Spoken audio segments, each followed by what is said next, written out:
Understand these male narcs right here trying to make a mom, all right? They hate mother. They had a problem with mother. Mother hurt them or didn't take care of them or abandoned them. And so these male narcs are out here abusing women because they are trying to create their mother and hurt their mother at the same time, and also create a cycle of abandonment and also abandon them. It's all about passing on pain and destroying somebody.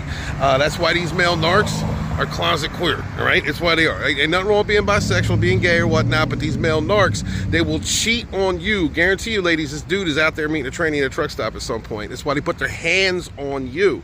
They actually hate women. They hate mom. They're trying to recreate that relationship with mom, that hateful, and trying to get revenge on mom by hurting you, okay? So once you start, look, recognize them red flags, and once you realize that narcissist is talking a lot about his mother and has a lot of issues with his mom, hates mommy, understand that you're mommy now, and he's gonna hurt you, tie you up, drug you, destroy you, and hit you, and then go out and cheat on you with a dude. Narcissist and mommy issues, part 2. People have been asking what happens if they love and venerate their mother. This is actually a hole I didn't want to go down, a dark hole, like a narcissist. If that grown toddler loves his mommy, all right, it's for 2 different reasons, and both of them are enabling. The first one is mommy always looks after, mommy always forgives. Mommy doesn't care what type of person he hurts, what type of woman he hurts, what kind of trash he does. If he loses, she does not care.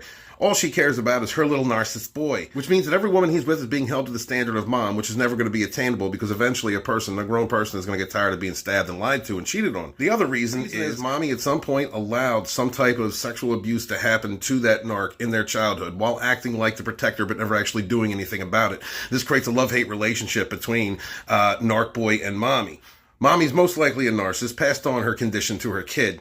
And the grown toddler is constantly going to be looking for love and affection and getting excused by the narcissist mom, who is also enabling, but also taking out all of his frustration at not being protected by mom on the woman that he's with. Now, here's the dark note. If you're dealing with somebody who's been through that type of abuse and has a toxic parent who's an enabler, then that dude is most likely going to find women of low worth who have children so that he can groom and eventually triangulate the kid against the mom. Don't think that that won't happen. These are evil people with no empathy and constantly think about themselves. All a narcissist is passing on pain, exasperating trauma. Understand, if you have children and you know that your partner's a narc, get them away from that narc, especially if they have had childhood sexual trauma. For more in-depth conversations, check out Lodana's Dragonstorm YouTube. Be good to yourself and suffer no fools. I don't believe I have to make this video. I've been having a lot of Karens coming through my comments because I was talking about male narcs and mommy issues. This is not how narcs are made. I have a degree in this. I don't understand these privileged white women talking about systemic racism while benefiting from it. I also don't understand the proclivity of actually standing up for people who are complete and utter pieces of garbage. I mean, that's kind of sus in my opinion. Listen, not all male narcs are putting things up their ass, okay? But I can tell you from my own experience and from going through the comments, this may not be the rule, but it's definitely a thing. And do you seriously think I became a YouTuber or a social media person so that I could talk about men putting things up their ass? That's the last thing I want to talk. You think I want to talk about that? I'm just pointing out the suspect behavior coming from these petri dishes of STDs. They can run around and abuse women. They can talk trash. They can manipulate. They can live in a world of freaking fog and cognitive dissonance. And then at the same time, pop out from under the seat of life like a porn theater cock goblin.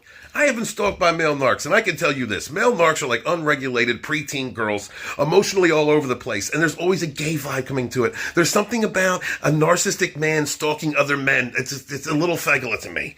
Seriously, Karens, if you have to, go out there and stand up for these types of people. I'm guessing that you're a little narcissistic yourself. The only narc I'm defending is Sam Vakin. Because that's a sexy motherfucker. I don't go that way. I'm just saying. If you have to spend your time monitoring people who are doing narcissistic abuse content, who have already gone through all of the craziness that a narc does, the lying, the cheating, the stealing, and all the crap, and you have to come and you have to regulate how people express themselves and their experiences and what they've dealt with, you might be the problem. Guys, be good to each other, okay? Suffer no fools. Don't put anything up your ass. Female covert narcissists, narcopaths, have no respect for their body and they have severe daddy issues. See, they're looking to create or find daddy. They're looking for that good guy who has maybe weak boundaries or a little bit of an abandonment issue that's going to take care and support them so that they can break them down because they're looking for the daddy they never had. But they're also looking for that overt narcissist because overts can't see coverts coming.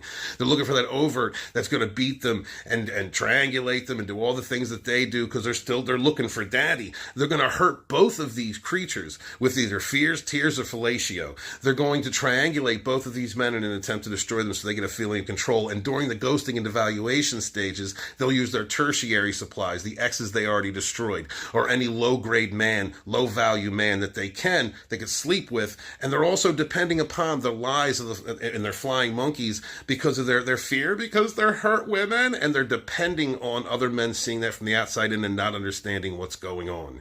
These are vaginal goblins. Beware. Female narcissist with daddy issues. Part 2.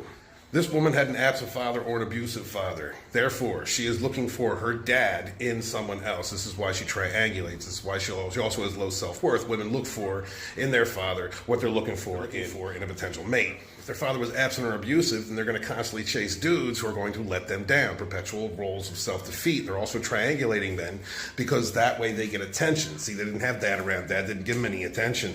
So they are going to use what society and what is their natural instinct to the toxic degree. This is why narcissistic women have high body counts. They're going from bed to bed to bed to bed, and also triangulating those men to get whatever they want. They learn at an early age, especially if they've been through some type of sexual abuse, that they can peddle themselves in order to get what they want. They also play on the emotional reactions of other men who see a woman in distress. A man's natural instinct is to protect a woman, especially if they are hurt. They're going to use that to play on men while they're triangulating others. It's also going to use in their smear campaigns and with their flying monkeys. The most insidious part of this is that women like that who have children do not care about their kids. Narcissists don't care about anybody but themselves. So they're actually going to exasperate and create more traumas in their children, put them in toxic and harmful situations, abusive situations, and tell them to suck it up because that's what they did. They actually want to pass on their pain. And in some weird way, that is how they make a connection with their children, by actually hurting them. For more in-depth conversation on the topic, check out Dragonstorm YouTube. Be good to yourselves and suffer no fools.